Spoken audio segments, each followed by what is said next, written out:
Es bueno siempre hacer un par en el camino para observar todo lo que hemos recibido. Hay tanto amor, hay tanta luz en el sendero mezclado con... Bienvenidas y bienvenidos a Vamos Criando, nuestro primer programa del 2026.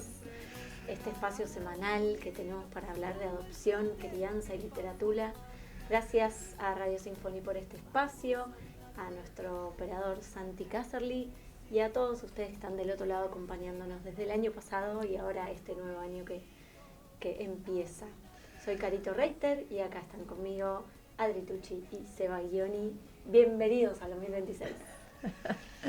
Hola, bienvenidos todos. Hoy será un programa íntimo, vamos a estar nosotros tres y nuestras historias de vida. Estas historias que nos unieron y que permiten que estemos hoy acá, al frente de este programa de radio, de este Vamos Criando, que tiene como objetivo acompañar a madres y padres en esta aventura de criar. Decimos sin tantos mapas, pero siempre con la brújula. Con el norte claro. Con el norte claro. Pretendemos con cada encuentro desromantizar esos manuales inalcanzables, esas teorías que son de feed de Instagram. Totalmente. Que buscan likes. Totalmente. Sabiendo que hacemos lo que podemos. Y lo dijo Marichu Seitún en su programa. Así que nos construimos como madres y padres a cada paso. Con aciertos y desaciertos. Exacto. Y celebramos cada pequeño acierto y también cada aprendizaje. Tal cual. Y los errores también, los desafíos, sí. Y aprendemos mucho. Aprendemos a cada paso. Durante el año pasado, 2025, tuvimos nuestros primeros 18 programas. Esto nació en agosto. Para mí es un montón, porque pasaron por esta mesa y por el Zoom más de 30 invitados e invitadas que generosamente compartieron no solo su saber, porque muchas veces fueron profesionales, con muchísima formación, pero también gente que contó historias muy personales, que abrió su corazón a compartir experiencias para empatizar y para mostrar también que no estamos tan solos y solas en este viaje. Aprendimos un montón y todos esos programas los encuentran en el canal de YouTube de Sinfony, que es Sinfony 913. O incluso si en el buscador de YouTube ponen Vamos Criando, va a aparecer una playlist donde están todos los programas uno atrás del otro en orden sincrónico. Y arrancando este 2026 tenemos una novedad. Abrimos nuestra propia cuenta de Instagram. Nos negábamos un poco porque nos parecía que abrir una cuenta era como tener un hijo nuevo. Nos implicaba un montón de cuidado, de mantenimiento, de trabajo, de tiempo, de dedicación. Así que, pero bueno, sentíamos que también nos ayudaba. Y ahí está disponible nuestra cuenta, que es Vamos Criando FM, donde van a encontrar los programas y los recursos que siempre prometemos compartir acá. Y además es una nueva vía de comunicación. Por mensaje directo vamos a estar leyendo y respondiendo todas las sugerencias, consultas y demás. Bien. ¿Y ahora? Ahora vamos a empezar ¿con qué? Con la historia de Carito. Acá estoy, muy bien. Bueno, va a ser nuestra entrevistada. Me toca primera. ¿Vas a empezar a hablar vos o querés que te preguntemos? Bueno, si quieren empiezo y después me hacen Dale. Bueno, como saben, en mi familia somos familia de tránsito, de acogimiento. Hay varios conceptos alrededor y hay varias palabras para referirlo. Nosotros no conocíamos esta figura, ni nadie a mi alrededor conocía esta figura. Cuando yo lo traje en casa con mi marido, fue como algo nuevo y lo vimos a través de un flyer en un estado de WhatsApp que se buscaban familias de acogimiento y no sabíamos lo que era. Ahí nos interiorizamos un poco e intentamos buscar qué era.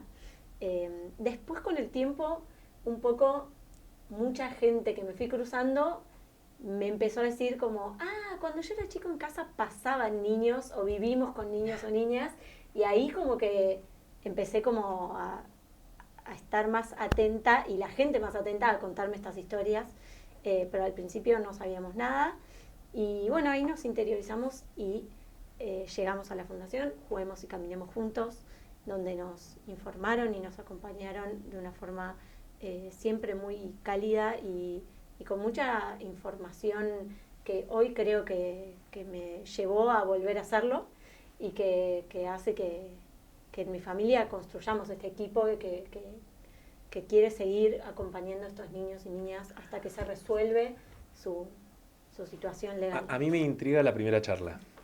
No sé, pero todo. Cuando digo la primera charla es ¿dónde? ¿Fue en una cena? ¿Fue en el auto? ¿Dónde? ¿Dónde fue donde dijiste, quiero proponer algo?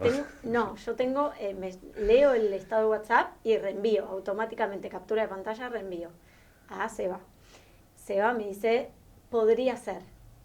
Cuando me dice podría ser, yo dije, bueno, entonces es, porque yo lo mandé porque algo me dijo que tenía que ser, y si del otro lado algo te dice que tiene que ser, claro, hay un potencial de sí, es un sí. Exacto. La realidad es que fue una decisión adulta, obviamente. Después le contamos a los chicos, nosotros tenemos 3 hijos biológicos, pero les contamos una vez que ya teníamos la decisión tomada. ¿Y un primer caso en camino o no? Y un primer caso en camino, porque creíamos que podíamos, como familia y como equipo, llevarlo a cabo, ¿no? Confiábamos en que era una experiencia que era como posible para este momento familiar y que nosotros estábamos listos y que entonces ellos iban a poder acompañar. ¿Qué edad tenían los chicos? ¿Tus hijos? En ese momento tenían 2, 4 y 6. Al principio nos dijeron que no, porque en la edad mínima para ser familia de acogimiento... Perdón, les dijeron que no desde la fundación. Desde la fundación. No tus hijos. No los niños, perdón, no.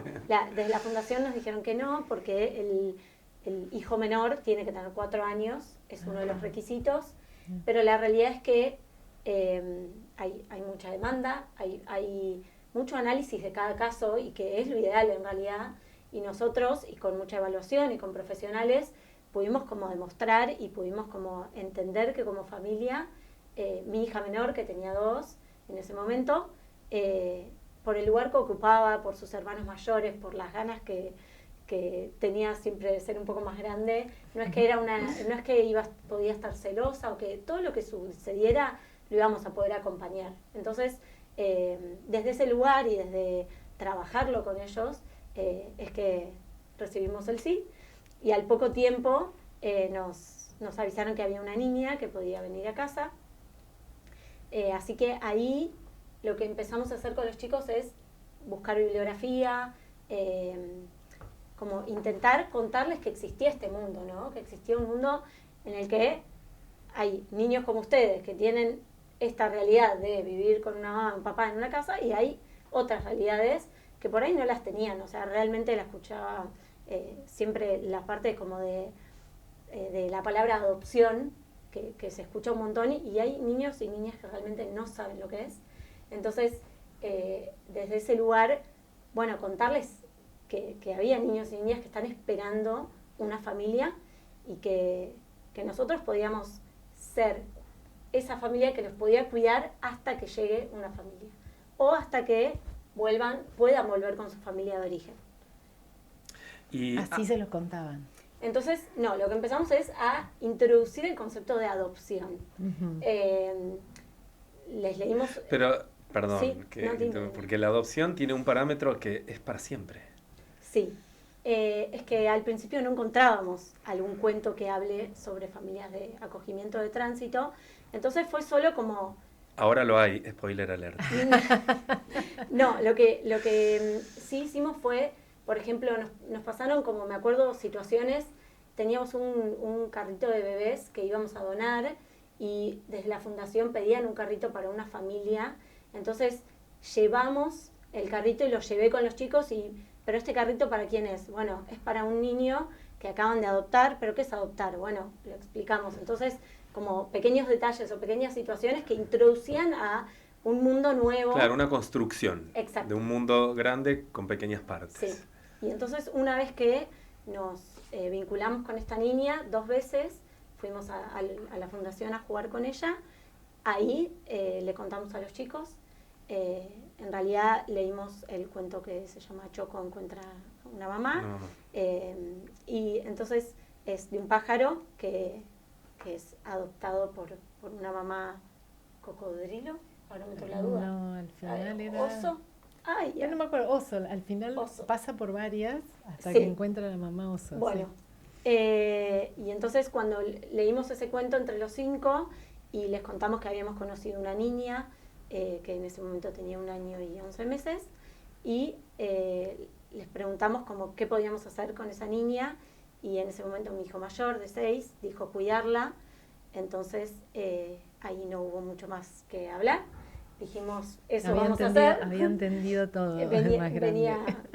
Venía con una buena base de esa construcción, se ve, y entonces al decir eso fue como, sí, bueno, genial, vamos a cuidarla. Y ahí todo fue como genial, porque es un plan buenísimo, ¿no? Como viene una niña, para ellos es algo como muy natural y divertido, ¿no? Es como... cuando llegó, obviamente hay un tiempo en el que uno tiene que conocerse y armar un vínculo, pero cuando un niño llega y hay más niños, todo fluye, ¿no? Hay juego, hay miradas, hay encuentro, entonces creo que eso hizo que todo por parte de ellos sea siempre mucho más fácil. ¿Y cómo trabajaron algo que hemos hablado acá cuando hablamos de familia de tránsitos, que es la palabra egreso, ¿no? Cuando ese niño o niña, su situación judicial sea resuelta?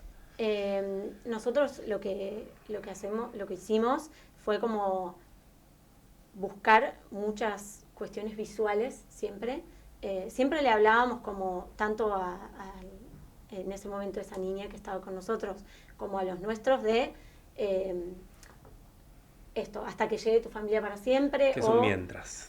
Sí, es un mientras, ¿no? Como, bueno, va a estar acá hasta que llegue su familia para siempre. Y en un momento ella se vinculaba con su hermana y la jueza dice que van a ir juntas en adopción, entonces ese momento de decir, bueno, te vas a ir a vivir con tu hermana.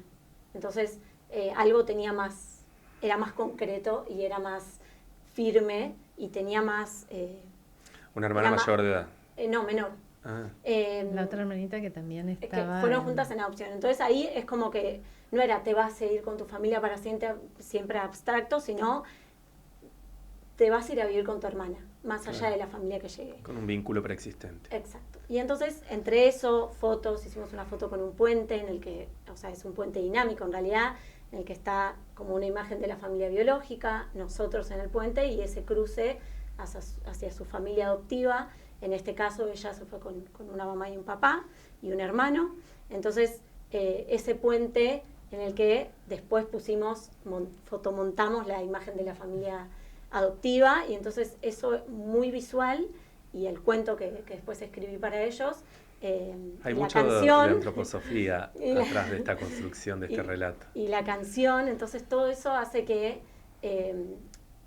tanto los chicos como nosotros vayamos transitando el momento en el que entendemos el rol de que somos quienes van a acompañar a este niño o esta niña hasta que un juez o una jueza diga que se tiene que ir de casa porque su realidad va a ser otra.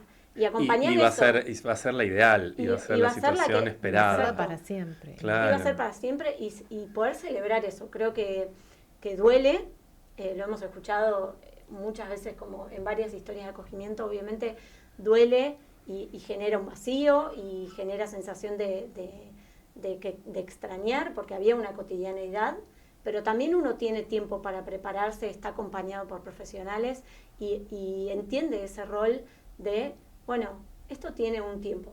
Claro.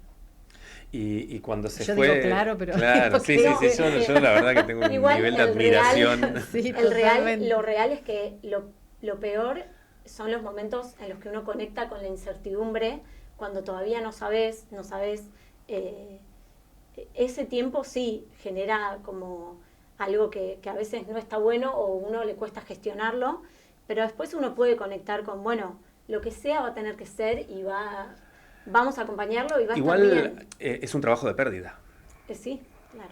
Digo, indiscutido desde todo punto de vista, pero también lo bueno es que esta pérdida, que por ahí no va en otros reemplazos, está acompañada de una historia de esto va a volver a suceder y vamos a poder darle otra oportunidad a otro niño o niña de brindarle una familia temporal, aunque sea. Sí, yo creo que eso.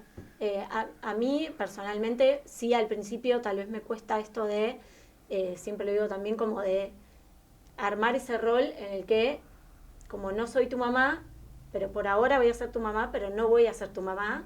Es un trabajo enorme, que obviamente yo también tengo mi espacio profesional y psicológico. Y después ese acompañar y soltar, tanto acompañar a mis hijos como a quien egresa, creo que también está buenísimo y termina de cerrar ese círculo de decir, bueno, hasta acá era esto y está buenísimo esto que decís, se va a decir, bueno, puede haber otra oportunidad. Claro, ¿cuál es el próximo capítulo? Claro, Exacto, claro. Qué lindo eso de poder mirar para adelante y decir, bueno, ojo, también genera ansiedad, porque me imagino que los chicos están, ¿y ahora? ¿Y ahora? ¿Quién viene? ¿Qué será? Igual se necesita como un tiempo para una entender. pausa. Sí. Claro. Sí, entre una experiencia y otra tuvimos un tiempo y incluso un tiempo de preguntas, es decir, ¿lo vamos a hacer de nuevo? ¿No lo vamos a hacer de nuevo? Uno quiere, el otro no quiere. Estuvimos hablando mucho como del círculo íntimo. Yo ahora quiero abrir el Ampliar. segundo círculo, el círculo ampliado. ¿Qué pasa con otros parientes y amigos y familiares? En nuestro caso fue todo muy sorpresivo. O sea, de repente llegó una foto de 4 niños como, bueno, ahora somos esta familia. Y la verdad es que siempre fue como muy, muy bien recibido, muy incluido, desde un lugar muy genuino. No sé, yo cuando vi a los abuelos, tíos, amigos, todos interactuar, siempre fue como esto que también nos pasa a nosotros, ¿no? Como de incluir, bueno, es una más, hoy es una más, hoy es uno más. Sí, obviamente después ellos también hacen un trabajo de pérdida y bueno, nos acompañamos entre todos, medio equipo, tribu. Claro, es una red también. Obvio, y nos vamos diciendo, y está bueno preguntarse, che, ¿sabés algo de...? Y eso está bueno. Pero hay mucho en este camino de educar, de evangelizar y de explicar. Sí, mucho. ¿Qué es lo que más escuchás? Bueno, esto de que, ¿cómo haces cuando se van? Yo no podría soltar. Y creo que mucha pregunta, a veces depende del momento en el que está uno, cómo la recibe, pero creo que igual, viéndolo como estoy hoy, digo como qué bueno que me pregunten porque también es una oportunidad para entender, para informarse, para interesarse, para difundir, que en realidad creo que los tres manejamos como, o tenemos ganas de esta idea, ¿no? De que se sumen más familias que quieran adoptar, más familias que quieran ser familias de acogimiento. Justo vi en varios lugares como muchos pedidos de familias de acogimiento y la realidad es que está buenísimo porque tal vez uno no quiera o no pueda o no lo sienta, pero capaz que alguien que está al lado mío sí y no sabe que existe. Claro. Entonces, bueno, ese es uno de los fines de este programa. Tal cual. Y igual yo digo, vos tenés que dar muchas explicaciones, pero fuiste muy astuta porque dijiste voy a volcar esto en un libro. Entonces cuando me pregunten les digo lean. ¿Cómo fue el proceso de escribir Lila la colibrí? Fue pura y exclusivamente para hacer como un desenlace para mis niños en cuanto nos enteramos que estaba la condición de adoptabilidad de la niña que vivía en ese momento con nosotros, para decir, bueno, ahora va a pasar esto, va a volar a otro nido. Entonces, bueno, elegí el colibrí porque es un animal que me gusta mucho, me representa, me recuerda mucho a mi abuela. Y entonces la idea era como esto, que ellos entiendan que estuvo en este nido, que tuvo un nido anterior, porque no es que apareció en casa y tiene una historia y vivió en casa y vamos a ser parte de su historia y vamos a ser parte de su vida para siempre, pero ahora tiene que volar a otro nido. Entonces, para que ellos puedan entenderlo en un lenguaje bastante infantil y obviamente sin mencionar específicamente la palabra adopción, la palabra familia de acogimiento. Claro. Exacto, o sea, es como, bueno, es esta línea de tiempo de la vida de este colibrí que nace en su nido, en un momento está con las águilas y después se va con los loros. Y vos decías el lenguaje y habías aclarado al principio que les ayudó mucho lo audiovisual, lo demás para la explicación. Está acompañado no aleatoriamente por una canción este libro. Sí, Nosotros porque estuvimos acá sentada al lado mío. estuvo Lupe Varela que interpreta y me ayudó a hacer la canción de una forma muy hermosa. La realidad es que un poco se cansaron mis niños del libro, mis niños y también el llevarlo al cole, leerlo con sus amigos, ¿no? Como se armó toda una red en la que el libro fue un sostén y fue una explicación y ahí se me ocurrió como decir, bueno, ¿qué más? ¿Qué más le puedo dar para seguir acompañando este proceso? Y ahí apareció la canción que seguramente vamos a compartir ahora. Así es. ¿No? Sí, bueno, ¿dónde se puede conseguir el libro? El libro está en la página de Olivia, Editorial Olivia. ¿Lo trajiste? Sí, lo traje y sí, lo voy a mostrar. sí, ahí está. Acá está. Ponelo bien cerquita de tu cara, que es donde mejor se ve. Ahí. Ahí. Editorial Olivia, la página es editorialolivia.com.ar y ahí está la tienda online. Está en Bébeme Alicia. Lo tenemos en Bébeme Alicia en Tigre. Está en algunas otras librerías y si no, en mi Instagram, @caritoreiter, también me pueden escribir y lo tienen. Qué bueno. Bueno, igual vamos a avanzar, pero nos tomamos hoy digamos, el privilegio de cada uno escoger una canción que nos ayude a complementar nuestra historia. Exacto. Así que vamos a escuchar Lilia la Colibrí. Y la Colibrí.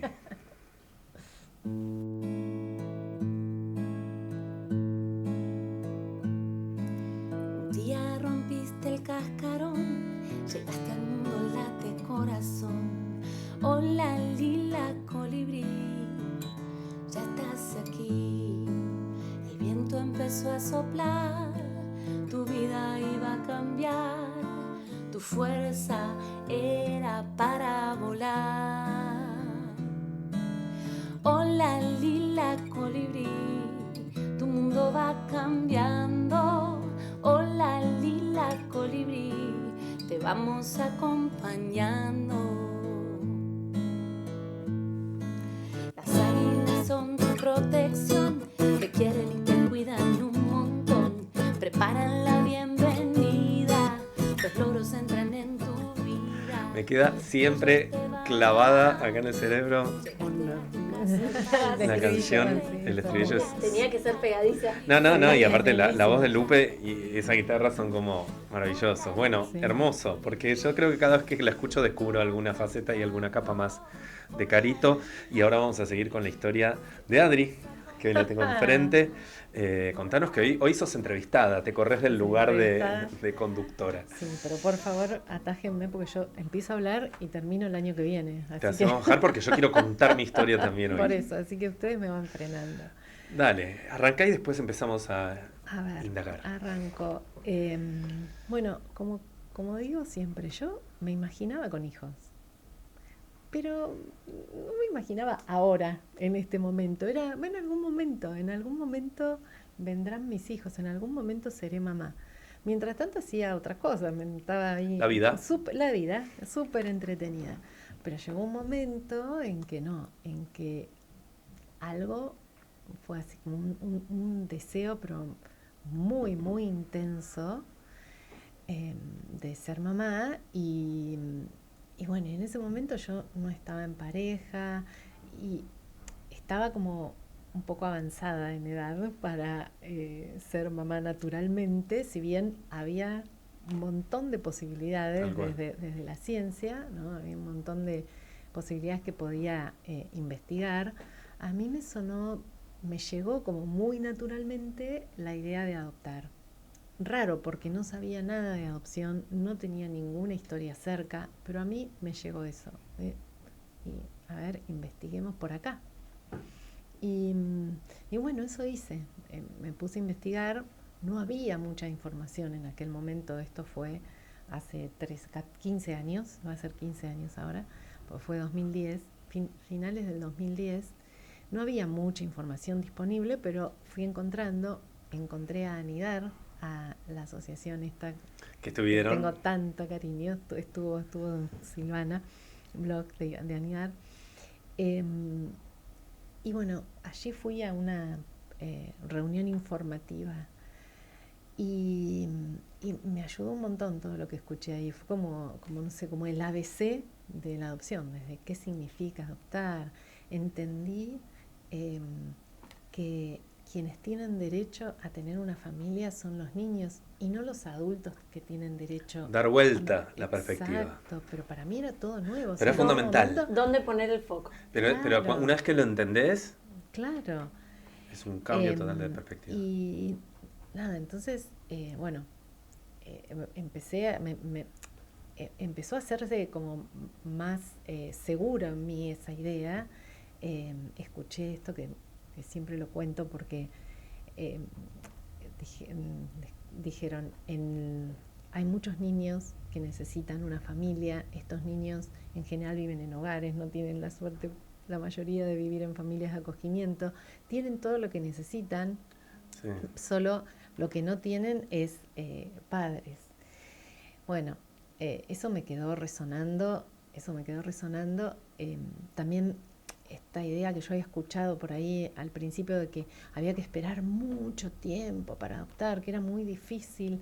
No, ahí también entendí. Se sigue escuchando eso, ¿no? Se sigue escuchando, pero por eso es importante decirlo todas las veces que sea Ya necesario. vamos a tener nuestro programa de mitos. Sí, tal cual, que en realidad el tiempo de espera se va acortando a medida que uno se abre y está dispuesto Eso a te iba a decir. dejar Y es niños. sumamente necesario, porque esa espera no es pasiva. No, pero no, claro, te vas preparando para todo esto, pero la espera se hace más, o sea, va a ser más corta en llevadera. función de la edad, de la edad que vos estés dispuesto De la a ahijar, de la disponibilidad. disponibilidad adoptiva se llama, que es la edad de niños que vos estás dispuesto a ahijar, y la cantidad también, si estás dispuesto a adoptar grupos de hermanos. Y también con algún inconveniente de salud, que a veces son Exactamente. leves, que eso también descarta un montón de personas con patologías crónicas que no tienen más que un tratamiento. Sí, o puede ser Muy pequeño. tal cual. Bueno, todo eso lo fui aprendiendo a medida que me fui preparando y que fui absorbiendo todo lo que llegaba, que ya digo, no había mucha información, pero yo todo lo que encontraba, todo lo leía, absorbías como una esponja. Sí, tal cual. Y bueno, finalmente me presenté mi carpeta en el RUAGA, el Registro Único de Aspirantes a la Guarda con Fines de Adopción. Adri, ¿tenías como miedos de ser mamá sola? Totalmente, pero tenía todos, empecé a nombrarlos, los tenía todos, porque sí, y de ser mamá, y de todo, o sea, yo sí jugaba con mi sobrino, me llevaba a mi ahijado a dormir a casa, me iba de vacaciones con mi hija, pero después yo se lo dejaba a los padres y arreglate, claro. O sea, acá estaba la responsabilidad y sí, tenía, pero por otro lado era tan fuerte mi deseo, que bueno, nada, me fui preparando, yo me inscribí para 1 hasta 2 hermanitos de hasta 5 años. Y bueno, 2 años después... No es lo que sucedió. ¿Qué pasó? Bueno, años. Viste que a eso iba yo, con decir como cada caso, o sea, está buenísimo poder como preguntar, repreguntar, analizar cada caso, cada cosa que va sucediendo. Sí. Porque al final, ¿qué pasó? No, al final pasó que 2 años después de aquella primera aproximación a la adopción, o sea, fue muy rápido en realidad mi proceso, porque fueron 2 años, como dice Sebas, de prepararme, de ir haciéndome a la idea. Tal ¿no? cual. Alguna vez alguien me dijo, fueron 3 embarazos. Porque finalmente llegaron mis 3 hijos, no ni 1 ni 2, eran 3. Sí, bueno, recibí el famoso llamado que uno espera, y me decían, ha sido seleccionada para la guarda con fines de adopción de 3 hermanitos, Brenda de 7, Agustina de 5 y Salvador de 3. Y a mí no sé, yo cuento, no escuché nada más, no sé qué más me dijo en ese llamado, no sé qué más me dijo la abogada del juzgado que me estaba llamando, porque yo no escuché nada más. ¿Escuchaste lo que tenías que escuchar? Tal cual. Y bueno, fue una certeza en ese momento, son ellos, son mis hijos, o sea, no digo que no lo dudé, o sea, no digo que no, pero lo dudé, sí, pero en 2 segundos, porque en lo profundo. Sí, hay una de conexión, hay una... En lo profundo de mi alma yo sabía. Sí. Y bueno, ahí esto era, no lo dije, en Orán, provincia de Salta. Yo vivía en Buenos Aires, en capital. Y bueno, Y que es un mundo a distancia, no pasemos de largo ese detalle.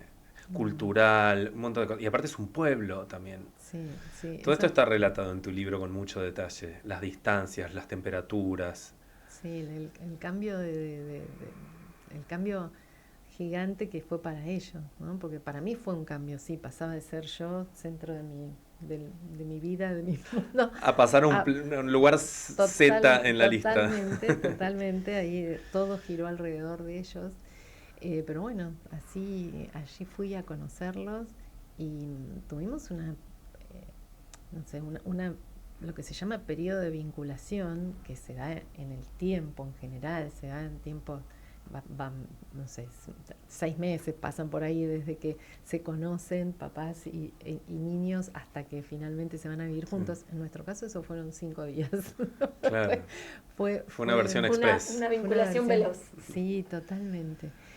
Pero bueno, porque el caso lo merecía, no siempre se hacía, aclaremos. Incluso también la distancia tiene un papel acá, pero acá no había mucho más que, no había más que pensar, que armar. Y tampoco es que había 50 postulantes que estaban en tu misma condición. No, de hecho, hoy en día no hay. Por eso digo, por ahí se apareció un bebé que es lo más solicitado, claro. Absurdamente es como que, y también creo que la vinculación, cuando es de calidad, o sea, vos estabas 100% ahí para vincularte con ellos, aceptando los tiempos que te decían, entonces... Y preparada. Ese tiempo, o sea, exacto, y tal cual. Todo lo preparado que uno puede estar para ser madre. Bueno, pero quiero decir que esto que hablábamos antes de la espera, tu curiosidad, tu duda, y creo que la parte de la preparación, la duda es importante, porque incluso la duda muy autocrítica, decir no voy a poder, es el potencial de que voy a poder.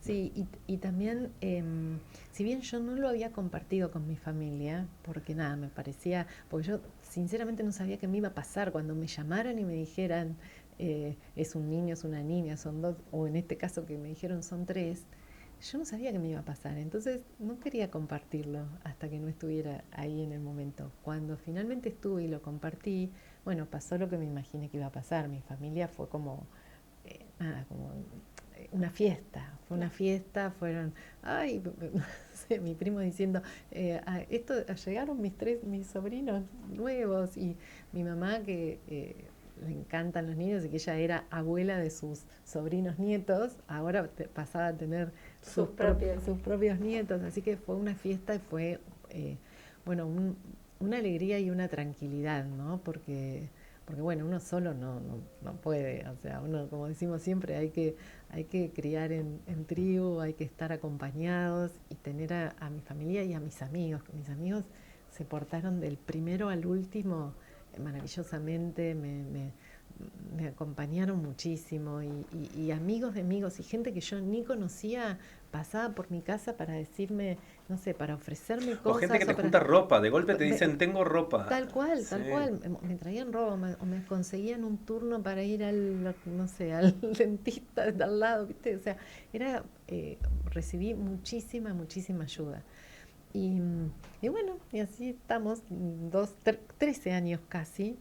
No, perdón, ya pasaron 13 años. Sí, porque ya se cumplieron. 2010, ¿Cuántos años tienen ahora? Los chicos llegaron final del 2012, así que se cumplieron 13 años. ¿Cuántos años tienen ahora? Ahora tienen 21, recién cumplidos, 18 y 16. Wow. Están pues muy pura grandes. Adolescencia. Sí. Pero bueno, son, como digo siempre, son 3 soles. He sido muy bendecida, muy afortunada en tenerlos. Ellos se adaptaron maravillosamente a tanto cambio, especialmente cambio cultural, ¿no? Se adaptaron muy bien. Obviamente tuvimos acompañamiento, cosa que siempre recomiendo.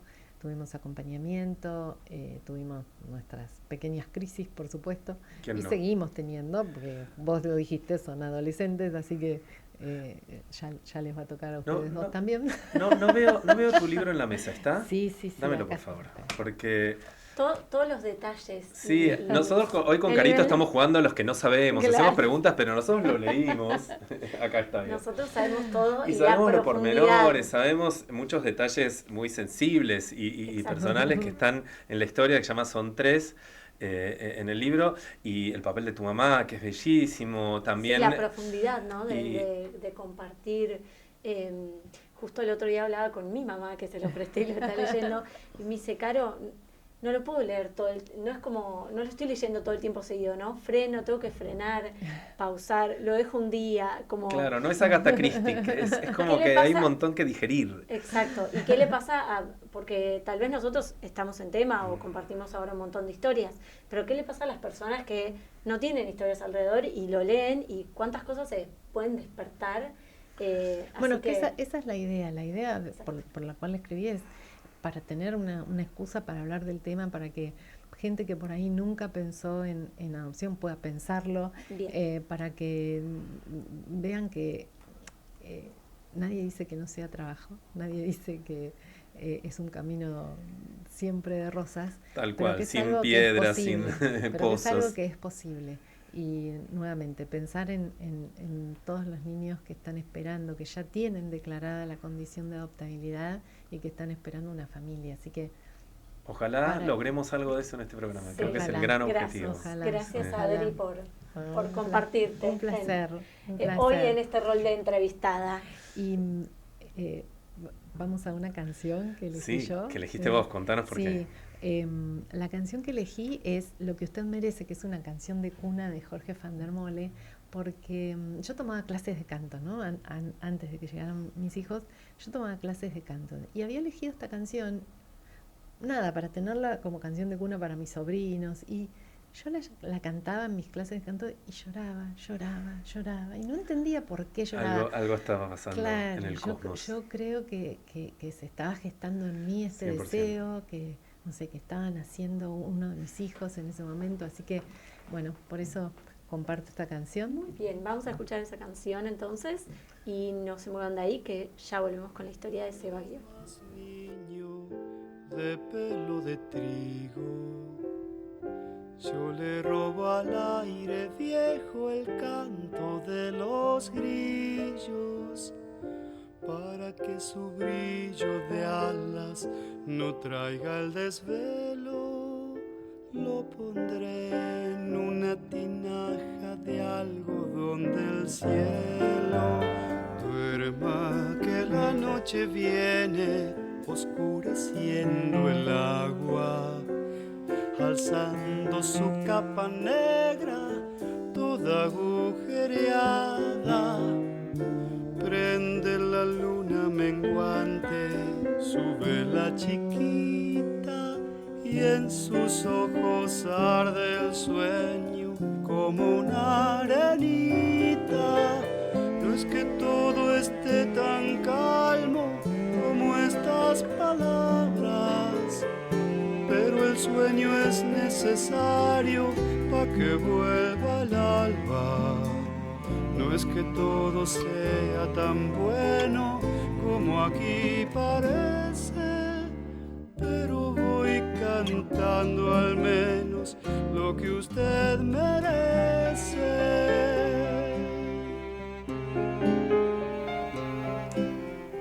Muy bien, acá escuchando la canción que eligió Adri, vamos a dar el pie y la presentación formal a Seba Guioni, que hoy va a estar también en nuestro rol de entrevistado y que va a contarnos un poco cómo es esto de ser papá por adopción internacional. Dale, me saco un sombrero y me pongo el otro.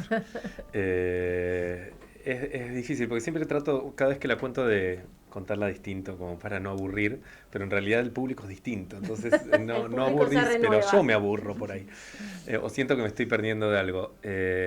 Mi historia de adopción es una adopción monoparental. Yo adopté solo a los 35 años y fue una adopción internacional. Yo adopté en el país del Caribe, Haití, en esa maravillosa isla que comparte con República Dominicana. ¿Y cómo llego ahí? ¿Cómo te fuiste tan antes lejos? de cómo llegas ahí, me quedó algo que contaba Adri de que cantando la canción, además le llegó el deseo. ¿Cómo llega tu deseo antes de llegar ahí a Haití? ¿Cómo llega tu deseo de adoptar? Es rarísimo, porque se acuerdan que vino Matías Criado y él habló de la crianza desde eso, de un deseo que tenía de paternar de bastante tiempo. A mí no se me había despertado nunca. O no creía que se me había despertado. Ahora les cuento por qué no creía. Pero yo no estaba pensando, yo estaba soltero, no estaba pensando en tener un hijo, una hija. Siempre tuve muy buena relación con los hijos e hijas del resto. Y con las infancias y trabajando mucho en círculos rodeado de niños. Y me acuerdo que en un momento, y esto lo cuento, fue una persona en particular que me puso Haití en el radar. Y no por una cuestión de adopción, pero tuvo que ver con el terremoto de 2010, que acababa de azotar. Y yo en primera persona escucho a un amigo de un amigo, un médico que estuvo en Puerto Príncipe cuando pasó el terremoto. No fue que fue a trabajar, sino que estaba ahí en una misión y se encontró con un terremoto que mató a más de 200.000 personas. Imagínense, el país más pobre del mundo azotado por un terremoto, sin infraestructura, sin preparación, sin nada. O sea, hay muchos países sísmicos que están súper preparados para esto. Chile es un ejemplo. En Haití no, se cayó. Y él contó con un nivel de detalles y sobre todo él le había interpelado a los niños y niñas. La situación de un montón de niños y niñas que fallecieron y que quedaron en la calle en situaciones espantosas. Yo ese día me apagué, como te pasó vos con el llamado, me apagué y todo lo que sucedió en ese asado no sucedió porque mi cabeza siguió carburando en esa historia, en esas imágenes. Aparte yo enseguida me hago unas películas en la cabeza y ahí me puse a investigar un poco si podía ayudar con Haití. Había pasado hacía 2 años y caigo con una ONG que hacía cooperación con Haití acá en Argentina. Y cuando entro a la página, que quería ver cómo se podía hacer, yo quería hacer una colaboración activa, no quería donar, no quería transferir dinero, sino que quería ver cómo podía. Pero bueno, entré en un programa de padrinazgo, pero también vi en la página una solapa que decía acompañamiento en la adopción. Y mínimos requisitos. Y los requisitos decían personas solteras, o sea, yo podía entrar, y 35 años mínimos. Yo en ese momento cumplí 35 años y ahí fue donde empezó el viaje. Yo decía que no se me había ocurrido aparentar hasta ese momento, pero yo tenía un proceso terapéutico en el cual había vivido relaciones fracasadas, amistades con mucho demanda de atención, que yo me daba cuenta que estaba paternando adultos en todos los sentidos.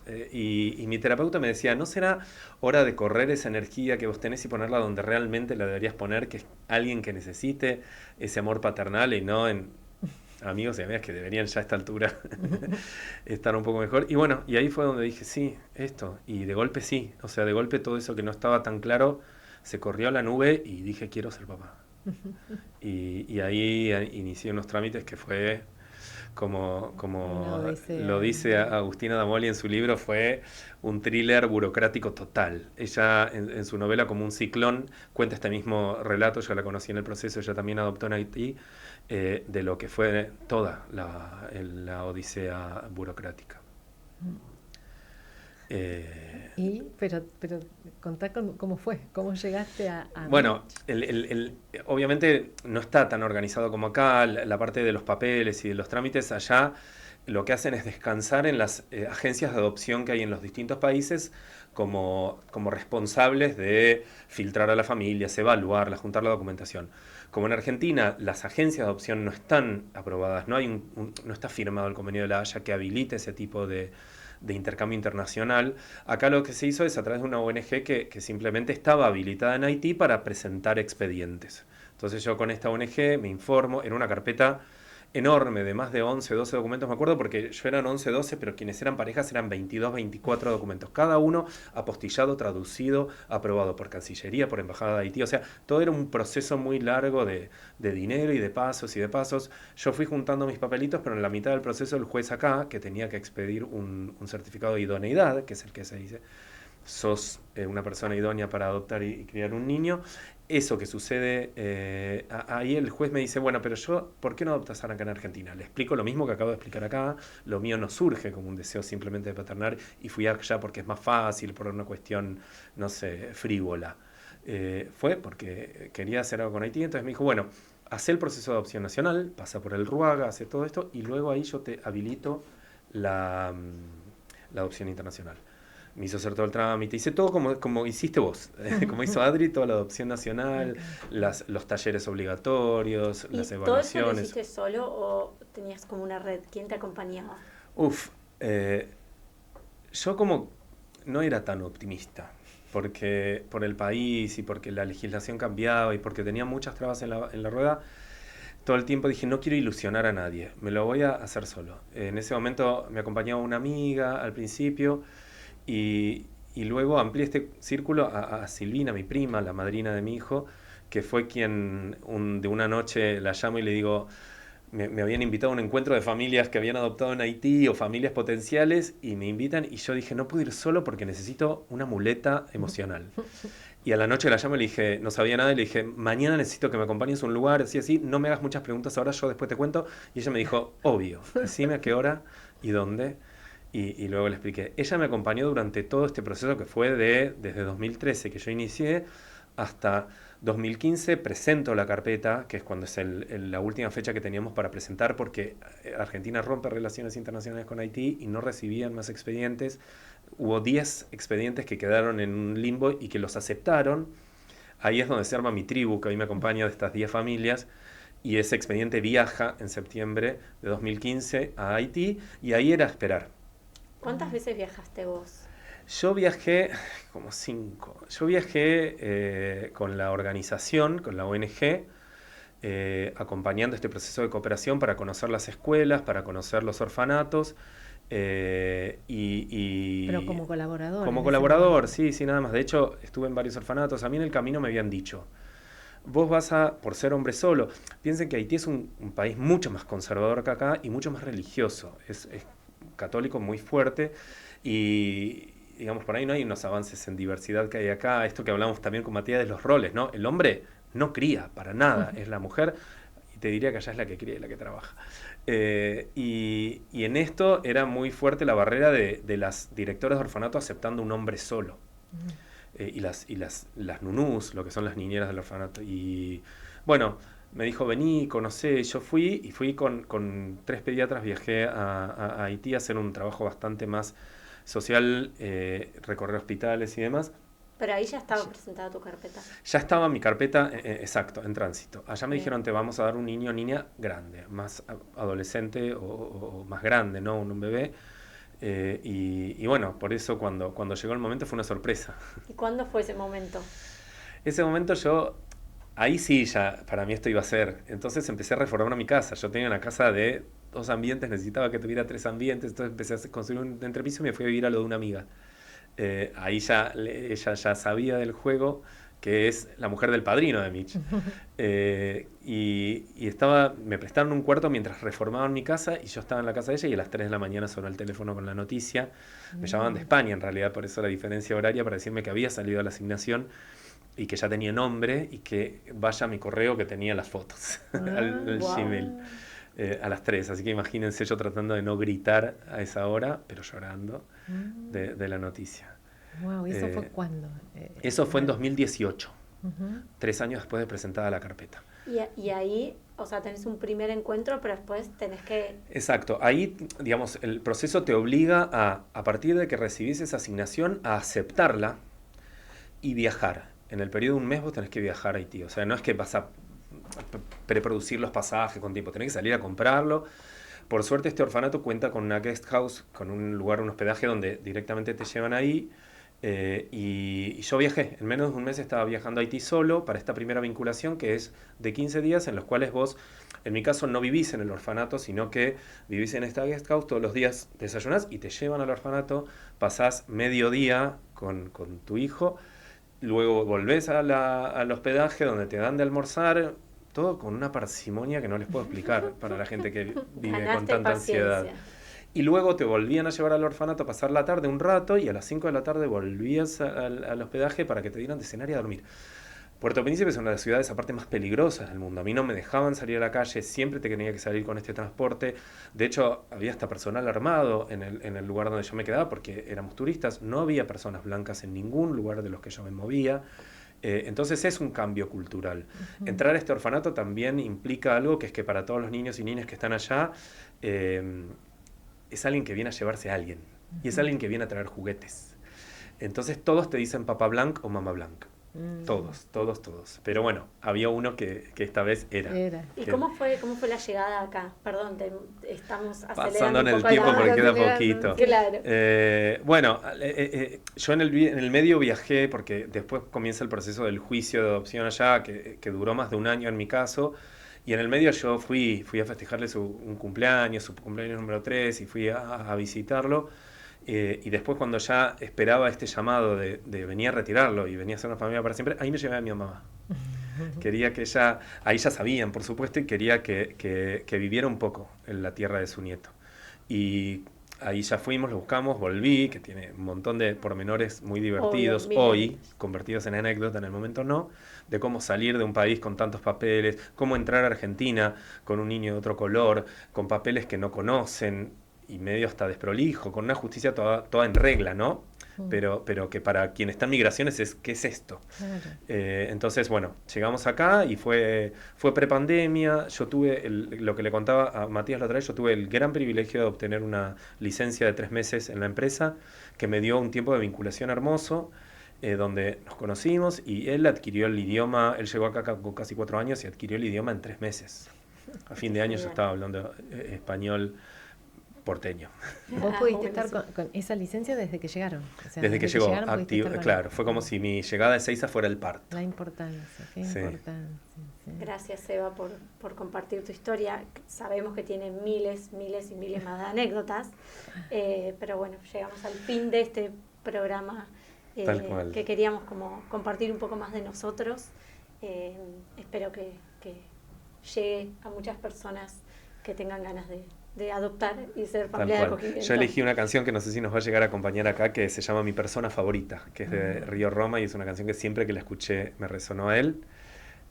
Así que gracias por escucharme. Recuerden que pueden seguirnos en nuestro nuevo Instagram, Vamos Criando FM. Si tienen alguna historia de adopción, crianza o algo que quieran compartir, nos pueden escribir ahí. Y bueno, y y todos los programas en YouTube, en el YouTube de la Radio Symphony 913. Y nos vemos en la próxima semana. Así es, para seguir criando y creciendo. Para quererte, qué suerte, cómo te fui a encontrar. Ya eres mi persona favorita.